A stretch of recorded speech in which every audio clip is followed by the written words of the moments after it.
Сегодня я расскажу, как быстро и просто приготовить тирольский пирог с клубникой по домашнему рецепту. Такой домашний пирог с клубникой сможет приготовить даже ребенок. Я брала замороженную клубнику, но вы можете брать, конечно, свежую. Тесто и сырный крем выпекаются сразу вместе. Это очень вкусно. Для начала приготовим тесто. Для этого все ингредиенты для теста положите в блендер и просто их перемешайте. Ничего руками месить не нужно. Тесто получается вот таким, как на видео. С тестом очень удобно работать, оно довольно мягкое и податливое.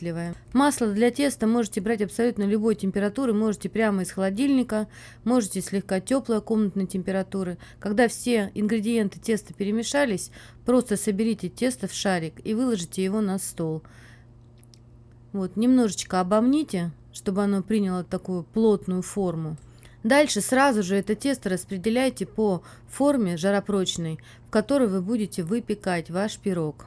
Я делю тесто примерно на две части. Одна часть будет идти на донышко, а из второй части я сделаю бортик.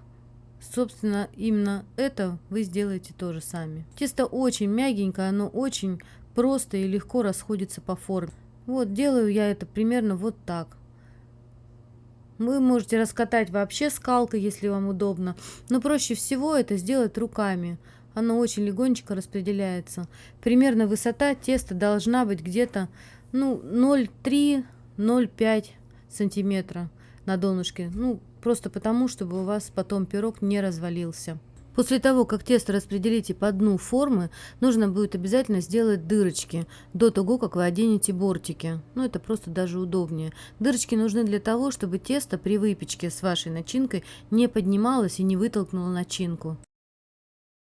После того, как одели бортики у формы, растяните тесто уже до самых краев. Из второй части теста, само собой, нужно сделать бортики. Поступить нужно таким способом. Я просто для начала руками придаю тесту примерно форму бруска.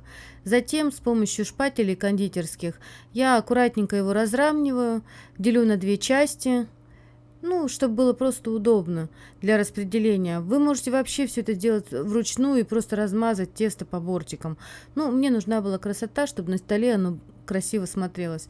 Поэтому вот таким способом я укладываю тесто по форме, помогая руками и кондитерскими шпателями. Для начала просто полосочки теста распределите в форме бортика.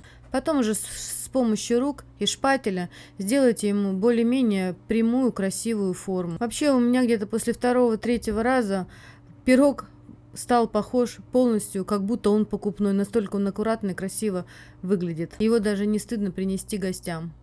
Тесто очень мягенькое, оно прямо тает в руках. Очень легко и удобно его распределять по форме. Вот, все делается вот так вот, кусочками. Распределяете и приклеиваете его. Все, формируете просто дно формы. Таким вот образом. И не забудьте в конце тоже обязательно наколоть тесто, чтобы у вас форма сохранялась под вашей начинкой. Для того, чтобы у вас на срезе был прямой угол, нужно будет просто крышечкой, в данном случае у меня просто ложка от детского питания, вот так вот пройтись, чтобы у вас был прямой угол на стыке. Видите, вот.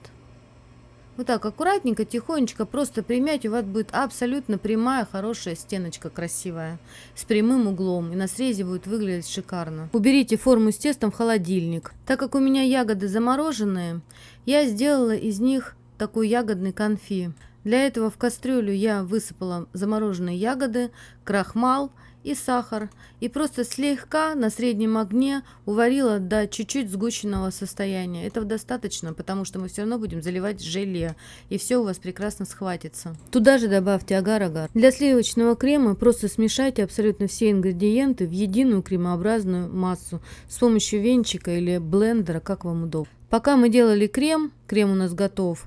Наше тесто остыло в холодильнике. Это нужно было сделать обязательно, чтобы тесто было очень рассыпчатое, потому что песочное тесто должно быть таким вкусным, рассыпчатым, нежным. Теперь просто выложите наш сливочный крем в уже готовую застывшую форму. Крема не должно быть слишком много. Бортики теста должны возвышаться над сливочной частью, потому что у нас должно быть еще место для заливки желе и ягод. По желанию сверху сливочный крем можно чуть-чуть посыпать сахаром с корицей. Выпекайте первые 15 минут просто вверх-вниз на 180 градусов, затем еще 15 минут с конвекцией. Вообще у всех печки разные, выпекайте в любом случае до золотистой красивой корочки. Примерно вот такой вариант заготовки под ягодами у вас должен получиться. Теперь сверху выливаете уже подготовленное ягодное конфи. Оно должно быть слегка остывшим. Агар-агар застывает при температуре уже 50 градусов, то есть где-то на 60 градусов сверху выливаете ягодное конфи и даете остыть перед тем, как поставите в холодильник всю нашу заготовку. Вот такое красивое клубничное озеро у вас получилось. После того, как немного смесь подостынет, убирайте ее в холодильник. У меня здесь не только клубника, но и смородина была замороженная и еще другие ягоды. Домашний тирольский пирог получается очень нежный, вкусный и очень красивый. Выглядит практически как из магазина, вообще не отличить. Приятного аппетита!